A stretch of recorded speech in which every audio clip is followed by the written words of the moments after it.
Hello there. This is Fuzzy Road to Health, and I'm Fuzzy D. So I've got another experiment here for you today. I've already got the sous vide going. I've had a steak in it for 24 hours, and it's going to go another 24 hours, but I'm going to add a second steak to it right now. So basically the experiment is what's better, 24 hours or 48 hours for a cheap cut of steak? So what we've got here is a couple of blade chuck steaks. They're nice sized steaks. They're not particularly thick, but they're nice steaks. So we're sous videing them at 129 degrees. So that when we're done, we can sear them. We'll see which one's better and how much time is necessary for this particular cut of meat. Now this meat has lots of flavor. It's got nice marbling and everything in it, but it is a tougher cut of meat. But it's not as tough as like a sirloin tip or something like that. So let's get started.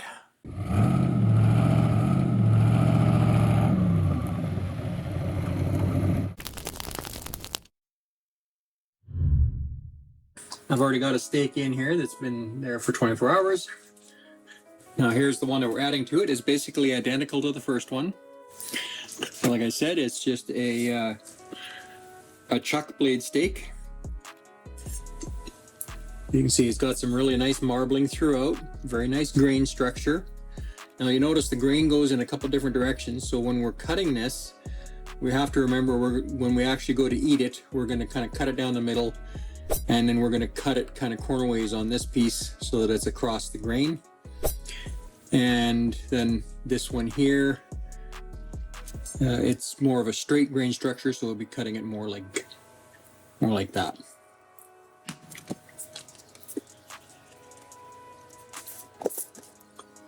Okay, so we're just going to add some Himalayan salt, my favorite. Now, because of all the fakes out there nowadays, it's really important to make sure that you're getting actual real McCoy good Himalayan salt. So if you watch one of my previous videos, I tell you how you can tell the difference.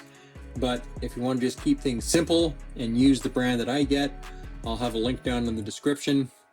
Full disclosure, it is an Amazon link. I get a very small commission if you use it, but you pay the same price you would pay otherwise, and it helps my channel out.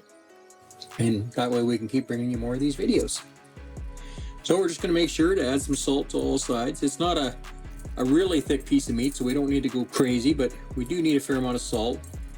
And whenever you're sous videing, you need more seasoning than you normally would, because the juices that it cooks in, it actually sucks a lot of that saltiness out into the juice. If you actually consume a little bit of the juice after the cook, you'll taste that all the, most of the seasoning is actually in there. But something else that I wanted to see too is if on as little as a 24-hour cook like this, if we still get the salt flavor all the way through the meat. I'm pretty sure that we will. I think even when I did that test a couple videos ago, where I was comparing a sous vide ribeye to a air fried ribeye, I'll leave a link up here somewhere where you can go watch that one if you want, and I'll also leave a link down in the description. So for that particular cut of meat, the salt flavor did seem to go through after only a couple hours of sous vide. So we'll see if that's the case with this particular cut of meat, see if it goes all the way through. So we've got as much salt on there as we're going to need. Now, as always, if you're using a Ziploc bag instead of a vacuum sealer, make sure it's a good quality freezer bag. So it's got, this one's pretty thick and stout with a double seal on it. And I've turned that inside out so that we don't get it contaminated with debris when we put the steak in here. So we're just going to slide that steak in.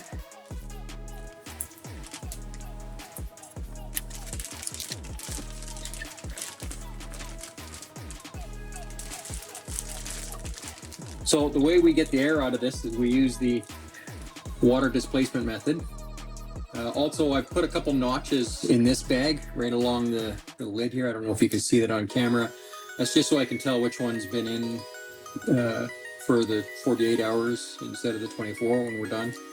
So we're just going to put this down in the water, and we're going to push this down, and that water pressure is going to actually push the air out of the bag. So once we got the air out, then we can just seal it up, and we can leave it in there. All right, and we'll bring you back tomorrow when we're ready to take these out and sear them. We'll see you in a bit. So our cook is done here. I'm actually taking it off a little bit early. You know, sometimes life happens, so we're going to be doing it at, basically the cook is going to be 46 hours and 22 hours, but that extra couple hours isn't going to make much difference at this point. So I'm going to take them out, and then we're going to let them cool down for a few minutes, and then we'll fry them up. All right, so our blade chuck steaks have been cooling off for a couple of minutes. I'm just heating up the frying pans. And while they're continuing to heat, we're going to pull them out of the bags and pat them dry, and we'll get them seared up. Let's get started. So far they've been out for about 5 minutes. By the time we're done messing around, patting them dry and getting the lard in the pans and everything, we're probably going to be 7 or 8 minutes. So that's enough here. I'm going to grab some paper towel.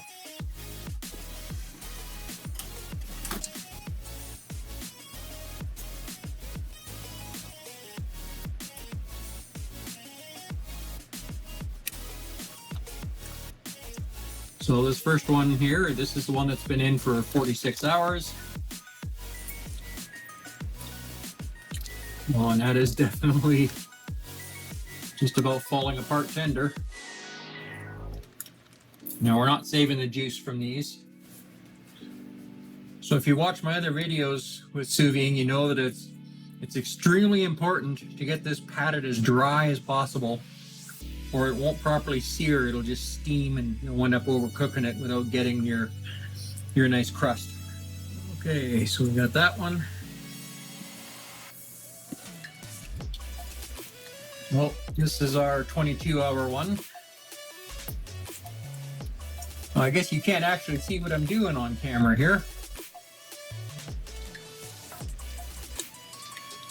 All I'm doing is I'm just putting these steaks onto a couple layers of paper towel and then patting them dry with more paper towel.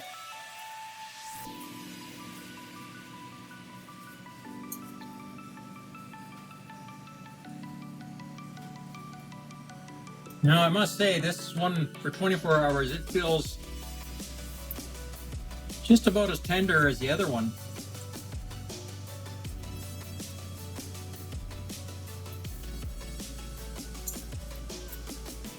Okay, now that our pans are nice and hot, we're just going to throw some of our lard in here.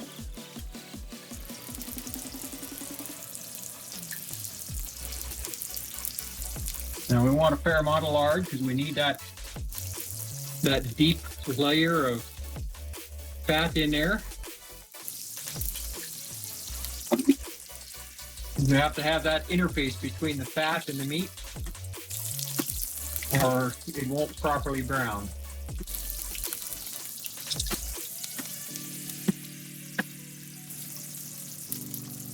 Okay, so we're going to take our 46-hour steak. We're going to carefully set it down in this pan.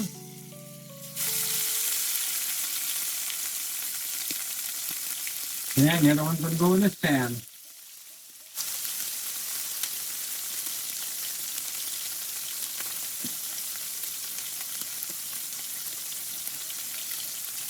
And we're going to sear these for about 1 minute per side.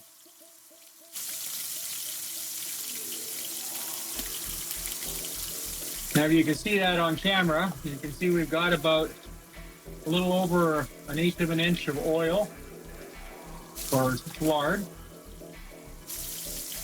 in both pans. And that's exactly what we want. Well, sometimes when you're doing this, you can set off the fire alarm. I should have turned the fan on a little earlier than I did, but it's certainly cleared out now.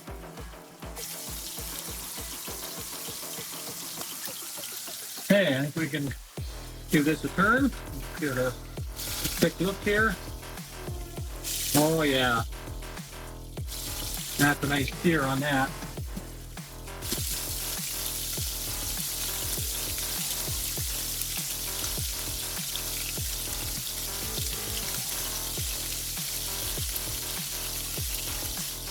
And you can see we just got an absolutely beautiful dark Maillard reaction. You can have a really nice crust on that. See how we're doing on the other side here. All right. Turn our burners off. Pull off this first one.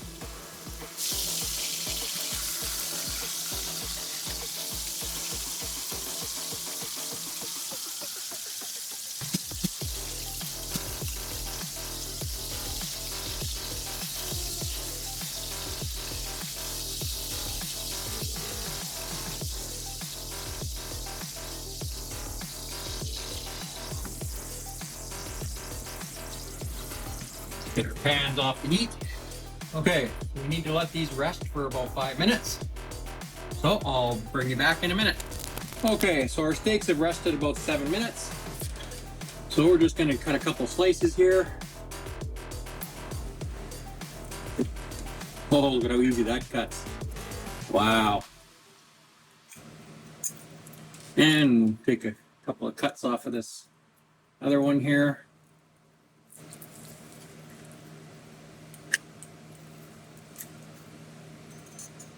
Well, it gives us a nice couple of pieces there.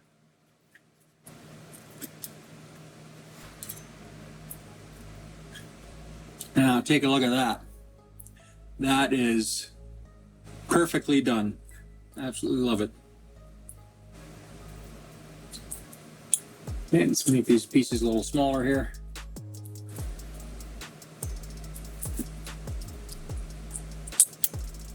So we got Mrs. Fuzzy D here. We're both gonna take a taste here. So now this is the one that was 46 hours.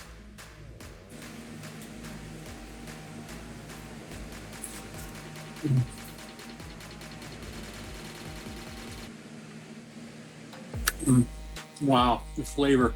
I think I accidentally cut a piece of gristle to chew on because the rest of it, feels so tender with the fork, but this was a little stiffer. So we're gonna try another little piece each.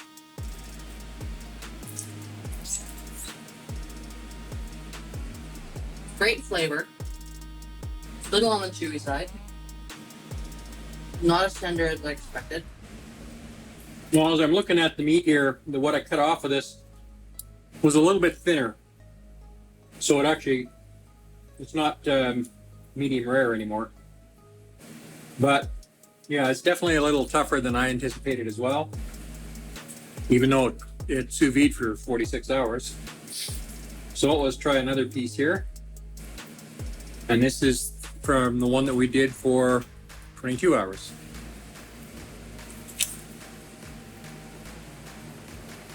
Wow. That was so good.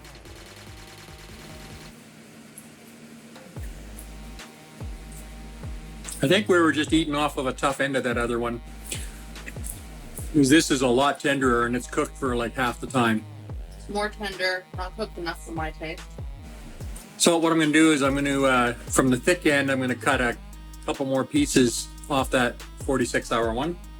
Actually, Mrs. Fuzzy D's going to do that.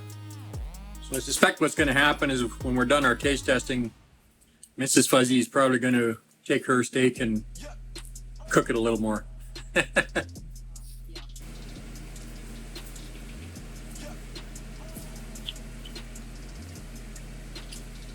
Better than the other end. More tender.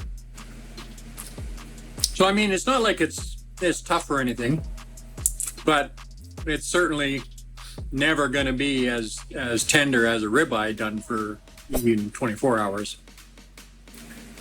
But the flavor of this meat is incredible. There's just something about that blade chuck that has, you know, it's got that marbling all the way through it. You know, the flavor just comes out incredible. I think the flavor is actually every bit as good as a ribeye.